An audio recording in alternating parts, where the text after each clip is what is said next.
শুভ সকাল বন্ধুরা। আজ দেখুন আমার মা রান্না করেছে। এই দেখুন টমেটো দিয়ে টক ডাল, গরমের সময় খুব ভালো উপকার। অন্য কিছু খেতে ভালো লাগে না। এটা লাগে নাইলা শাক, কাটল বিচি দিয়ে গতকালকের। এটা সাজনা আলু দিয়ে চরচড়ির মতো মাখা মাখা। নিরামিষ খেলে খুব ভালো। অনেক গরম, গতকালকে বৃষ্টি দিয়েছে।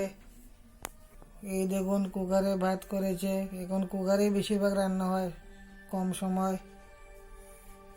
এই দেখুন সবজি, টমেটো, পটল, শসা, ছোট ছোট আম। অনেকদিন পর পটল আনা হয়েছে। এখন চুকা খেতে খুব ভালো লাগে। এই দেখুন আমাদের টুসি ঘুমাচ্ছে। একটু আগে শুটকি খেয়েছে, ভাত খেয়েছে, এখন ঘুমাচ্ছে।